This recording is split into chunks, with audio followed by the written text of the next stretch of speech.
Portobello, Edinburgh's seaside. This is a thriving, growing community with people doing all sorts of interesting things in the arts, sport and heritage.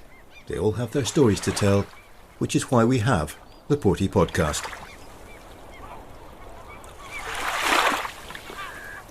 There's been a significant change in the policing of Portobello, northeast of Edinburgh as a whole. It's officially called Operation Rigoletto.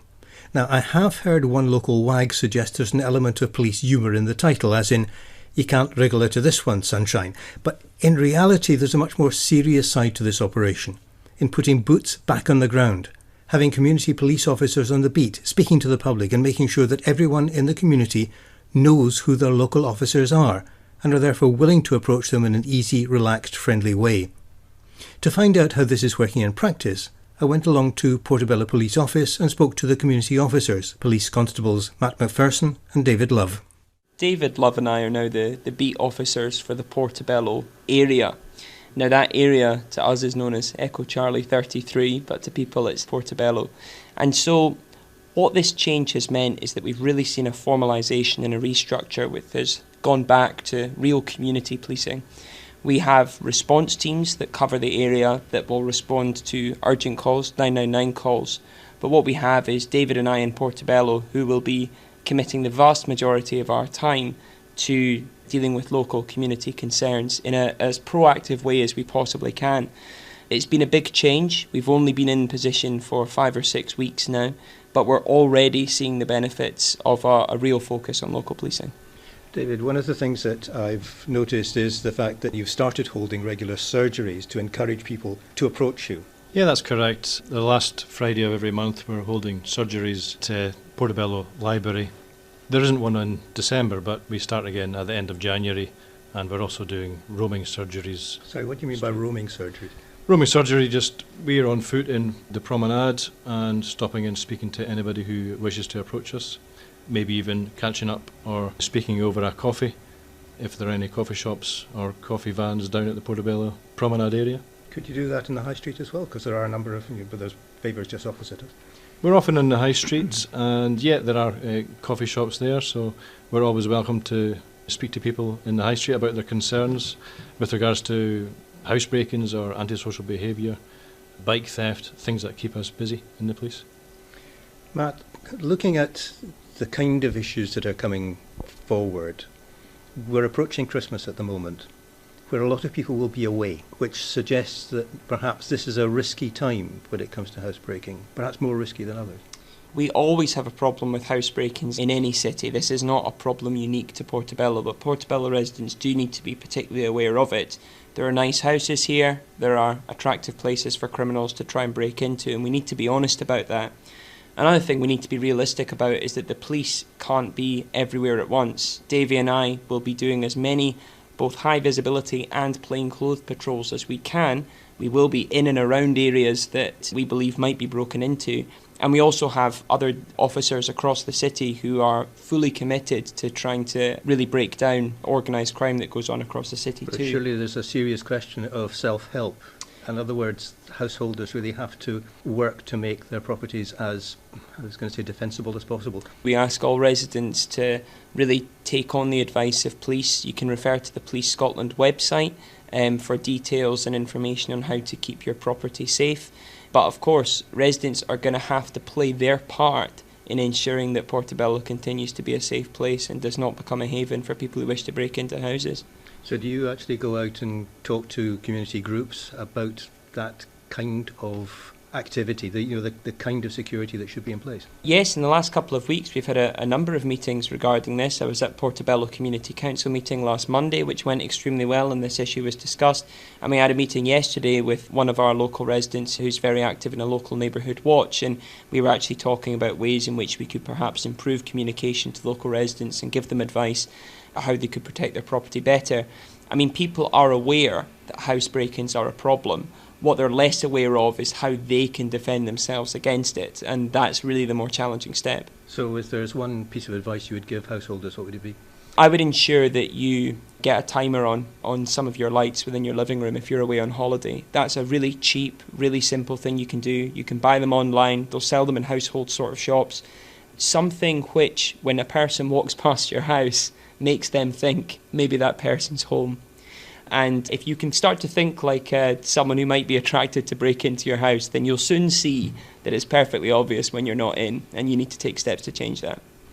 David, there is a problem which is known throughout the city, but is the problem of bike theft as well. As somebody who has more than one bike, it is of personal interest to me. Something that has happened has been an initiative to mark bikes, which helps. Could you describe that for me? Certainly. You can postcode your bike, or you can mark it with a special UV pen, and in any way you really want to. A good place to mark it is underneath the seat, somewhere where it's only known to yourself, and that would give it a really sort of uniqueness to the bike. Obviously we get reports of bike thefts. Descriptions can be very generic. We don't have frame numbers, and it's difficult for us to match up bike recoveries with the correct owner. So I would encourage people to get in touch with us, myself or Matt McPherson at Portobello, and we can arrange to help them out with a bit more bike security. If you keep your bike in your shed, it's good to get it secure to the floor if you can, or even better is to keep your bike in your flat or in your house, if at all possible. Bike thefts are often very spontaneous, aren't they? In my experience, yeah, that happens, and it's worth considering. Every time you leave something outside your house, don't expect it to be there necessarily when you come back out again.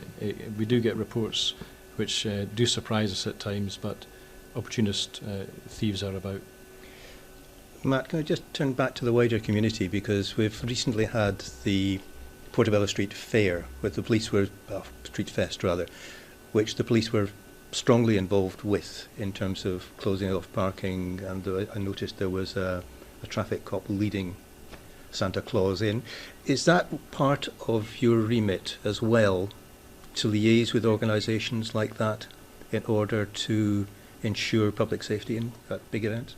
I view it as not only part of, but absolutely integral to our role now as community officers, that we are involved from start to finish, if we can be, in local events and initiatives in order to ensure public safety. Now, in regards to the Christmas Street Fest, we met with the organisers, we'd identified some, potential areas of concern. We knew that traffic, for example, had been a problem last year.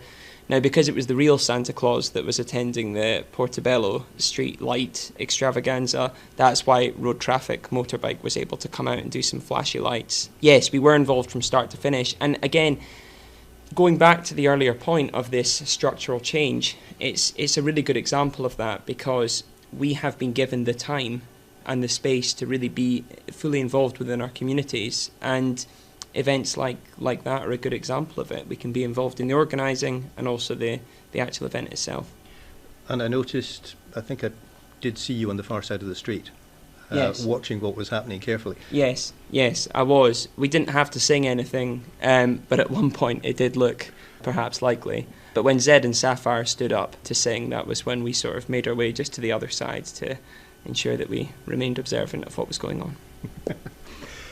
Something I'm also aware of is the fact that roundabout between Halloween and Guy Fawkes, there was some concern about uncontrolled fireworks being used down on the prom, and I know that a couple of people, quite prominent people here, have actually signed a petition asking for fireworks not to be sold to the public, which I think is a national issue rather than a local one. But with New Year coming up, when people spend a lot of time on the beach and you may find fireworks going off, how concerned are you about what's going to happen around about then?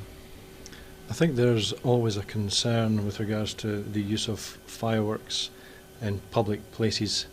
I would just want to ensure that we do what we can. When we get fireworks calls, we get there as quickly as we can.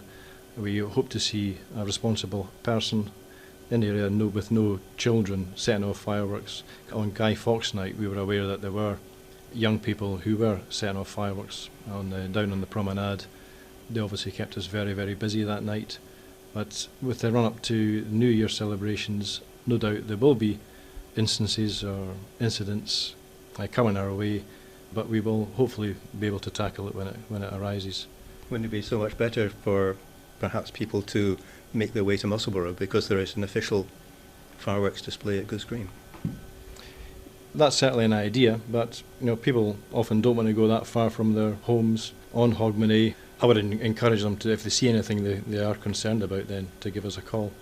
PC McPherson and I will obviously be doing some visits to local premises that sell fireworks and giving them the advice. So if they're suspicious of any proxy buying, any people who don't look of age, then not to sell the fireworks. Well, let's just conclude by asking you both how well you feel this new method is actually working out in practice. Matt, first. I think it's working out in practice really well. I'm not just saying that. We've already seen huge improvements in the area, particularly in regards to antisocial behaviour. We did proactive, high visibility, plainclothes patrols. We've held meetings with council housing officers in order to try and identify and lever some control over children, for example, through their parents' tenancies. And that's worked extremely well. The number of calls in the area regarding antisocial behaviour has come down. That's already a huge success story, and we've only been here 5 or 6 weeks. When I think of that, I'm really excited about what we can achieve here in the next 5 or 6 years. There is an idea as well in people's minds, perhaps even in our own, that police are often reactive to bad things that have happened within people's lives and within the community. But that's not why we're here. PC Love and I are really invested in this community, and we're really going to be working hard all year round to respond to its needs, to be as proactive as we can, and to give people support and help when they need it. So is there in fact a way in which the public can get involved themselves in the development of the policing locally here? Other than just contacting myself or PC Love at any time, there is a feature of the Police Scotland website which is called Your View Counts, and that allows members of the public from all over Scotland to feed back to the police service so we can ensure that we continue to deliver needs which really are the priorities of our local communities. We are here to serve the community, and we'll be doing our best to do that to the end of this year and into the next. What is notable about both of you is just how open you are, so thank you. Thank you. Thank you.